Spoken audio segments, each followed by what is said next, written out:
মালয়েশিয়ার plantation sector calling বিষয়ে একটা সুখবর।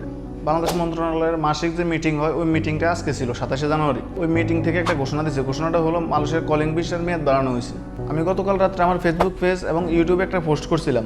আগামীকাল 27শে জানুয়ারি আপনাদের জন্য একটা সুখবর আসতে চলছে। আগামীকাল 27শে জানুয়ারি বাংলাদেশ মন্ত্রণালয়ের একটা মাসিক সভা। এই সভাতে হয়তো মালয়েশিয়ার প্লান্টেশন সেক্টরের কর্মী নিয়োগের সময়সীমা বাড়ানো হবে। এই বিষয়ে 100% তথ্য দেওয়া হবে এবং 27 তারিখে আমি আপনাদেরকে এই বিষয়ে একটা ভিডিও বানিয়ে দেবো। আজকে 27 তারিখ আজকে আমি আপনাদেরকে ভিডিও দিতেছি যে মালয়েশিয়ার কলিং বিষয়ের সময়সীমা বাড়ানো হয়েছে। বাংলাদেশ মন্ত্রণালয় থেকে কতদিন মেয়াদ বাড়ানো হয়েছে এবং কি বিজ্ঞপ্তি দিয়েছে, বিজ্ঞপ্তিটা আমি আপনাদেরকে পড়ে শোনাইতেছি। মালয়েশিয়ার প্লান্টেশন সেক্টরে নির্ধারিত সময়ের মধ্যে কর্মী ফেরত নিশ্চিতকরণ সংক্রান্ত নির্দেশনা। উপযুক্ত বিষয়ের পরিপ্রেক্ষিতে সংশ্লিষ্ট সকলের অবগতির জন্য জানানো যাচ্ছে যে সম্প্রতি মালয়েশিয়ার প্লান্টেশন সেক্টরে বাংলাদেশি কর্মী নিয়োগ শুরু হয়েছে। মালয়েশিয়ার সরকার প্লান্টেশন সেক্টরের জন্য নির্বাচিত বাংলাদেশি কর্মীদের মালয়েশিয়ায় প্রবেশের সর্বশেষ সময়সীমা 31 মার্চ 2025 সাল পর্যন্ত নির্ধারণ করেছে। প্রবাসী কল্যাণ ও বৈদেশিক কর্মসংস্থান মন্ত্রণালয় হতে গত 23 জানুয়ারি 2024 তারিখের 71 নং স্মারকে মালয়েশিয়াস্থ বাংলাদেশ হাইকমিশন হতে চাহিদাপত্র সত্যায়নের শেষ তারিখ 28 ফেব্রুয়ারি 2025 এবং জনশক্তি কর্মসংস্থান এবং প্রশিক্ষণ ব্যুরো বিএমইটি হতে বহির্গমন ছাড়পত্র এক্সিট পারমিট গ্রহণের শেষ তারিখ 15 মার্চ 2025 পর্যন্ত নির্ধারণ করা হয়েছে।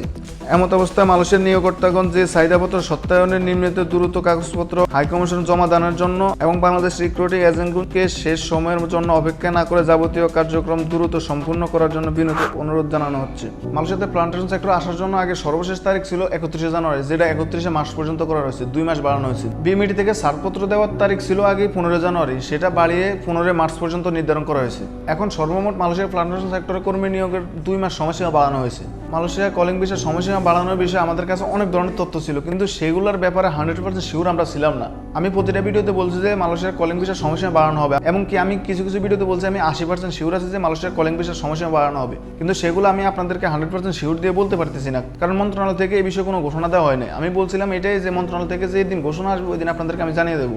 এবং গতকালকেও আমি একটা ভিডিও আপলোড করছিলাম, যে ভিডিওর মাধ্যমে আপনারা অবশ্যই বুঝতে পারছেন যে মালয়েশিয়াতে কর্মী ফেরানোর সময়সীমা বাড়ানো হবে। যে ভিডিওতে আমি বলছিলাম যে কোন কোন এজেন্সিগুলো বিএমইটি ছাড়পত্র পেয়েছে। গত 23 জানুয়ারি একটা রিক্রুটিং এজেন্সি ছাড়পত্র পেয়েছিল, যেটা আমি গত ভিডিওতে বলছিলাম, যেখানে বিএমইটি থেকে ছাড়পত্র দেওয়ার সর্বশেষ তারিখ ছিল 15 জানুয়ারি। সেখানে কিভাবে 23 জানুয়ারি তাহলে ছাড়পত্র দেবে। এবং আমি আগের ভিডিওগুলোতে বলছিলাম যে বুয়েসেল এখনো পর্যন্ত মেডিকেল করাইতেছি, তার মানে সময়সীমা বাড়ানো হবে। অনেকগুলো ক্লু দিয়েছি আপনাদেরকে, এবং যারা যারা এখনো পর্যন্ত আমার থেকে তথ্য পাওয়ার জন্য অপেক্ষায় ছিলেন সবাইকে অসংখ্য ধন্যবাদ। অবশ্যই সত্য কিছু পাওয়ার জন্য অপেক্ষা করাটাই উত্তম।